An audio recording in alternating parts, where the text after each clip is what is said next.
Webheads, guess what? It's Tuesday, and it's time to start thinking about comics to buy for next week.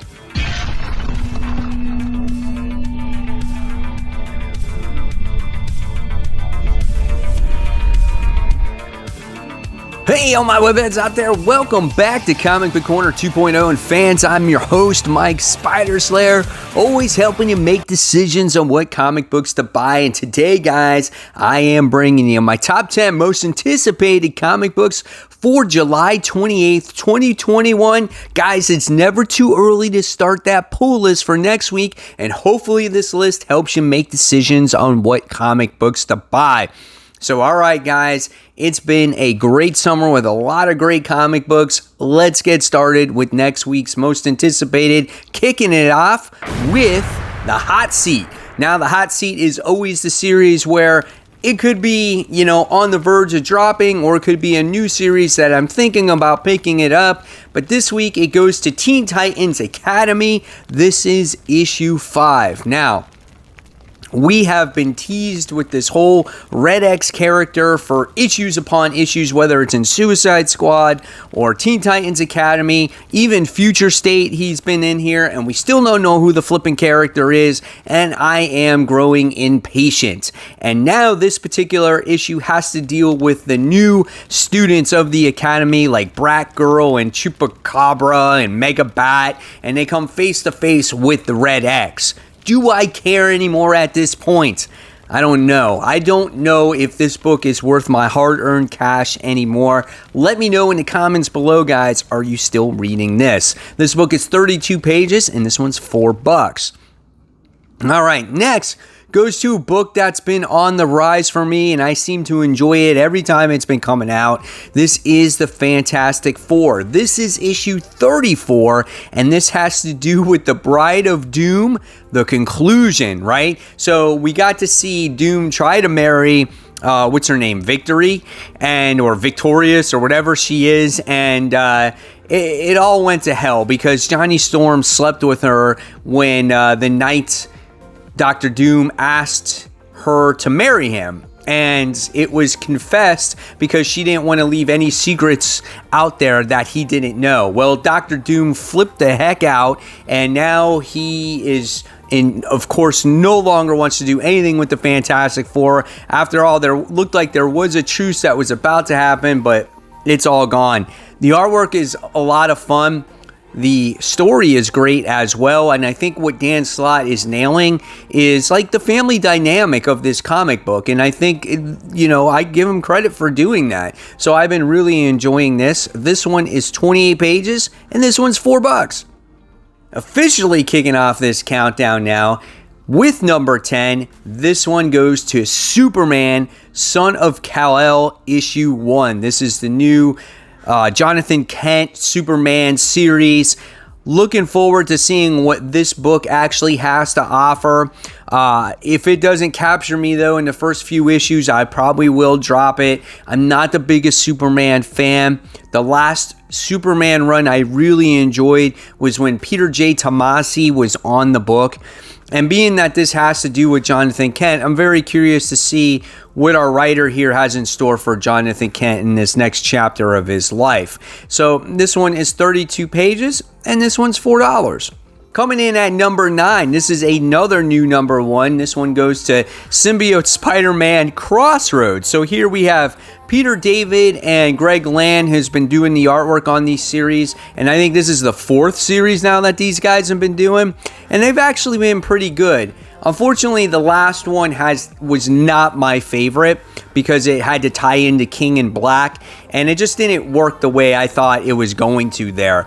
But this one looks like it could be a lot of fun because this particular story takes place supposedly right before Peter David's run on Hulk. So if you guys read Peter David's run on Hulk and you know how he writes Hulk, you're probably going to like this because obviously Symbiote Spider-Man and Hulk are going to be crossing paths. And it looks like Felicia's in this book as well. So I'm excited about this one. 36 pages, and this one is $5. Coming in at number 8 is another new number 1 this week, and this one goes to Amazing Fantasy issue 1. So this has all your favorite heroes involved. within the Marvel universe, like Black Widow, you have Spider-Man, Captain America, and they're like in their past timelines, I guess, doing all kinds of different things. Now, I don't know if this is the current characters and they get pushed back into this timelines, but this has to do with Red Room Black Widow and Teenage Spider-Man, World War II Captain America. So again, these are the most iconic versions of the characters dealing, you know, with these particular times in their life with these stories. I think this could be quite interesting. Looking forward to it. This one is 36 pages and this one is $5. Coming in at number 7, I really enjoyed the first issue of this, and this goes to Barbaric. This is issue 2.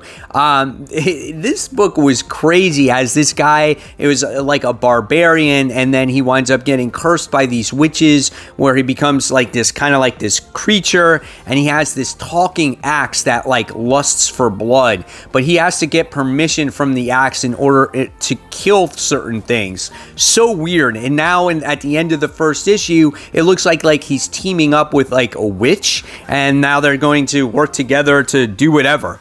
I don't know. It's very bloody. It's very gory. There's a lot of sex in it, so it's for mature readers. Yeah, pretty cool book though. It's interesting. It's something different. 32 pages, $4. Love the first issue. All right, coming in at number 6, we get to Robin. This is issue 4. So this whole Lazarus Island thing has been really a lot of fun, where it's a lot of, Mortal Kombat fighting, going against different characters. You have 3 lives, otherwise you'll die, or you can leave at any time. And Robin is learning to try to adapt in this island, getting along with others. And in this particular issue, it looks like that he's going to be doing battle possibly against his grandfather. So it could be a very action-packed issue and unravel a little bit more of this story of what's going on. I'm very curious to see what Robin is going to be like at like issue 20, right? If we get that far when it comes to this series. But I like how Damian has his own book. It gives the character a little bit more depth. It fleshes out the character instead of him being obviously Batman's sidekick, right? So I'm really enjoying this. The artwork is beautiful as well. 32 pages, and this one's $4. All right, guys. Next, into our top 5, we go to Beta Ray Bill. This is issue 5. This is the conclusion to this series. This has been a phenomenal read, as Beta Ray Bill has been on this journey to try to get his hammer back, like Stormbreaker. Instead, though, he went to, I guess, basically beneath the earth and all in this lava place and everything else. And now he's been going after this particular sword, and he has to do battle against this creature by the name of Surtur, and he's the one that's protecting this sword. And for some reason, Beta Ray Bill feels like that he needs this particular weapon to make him whole again, right?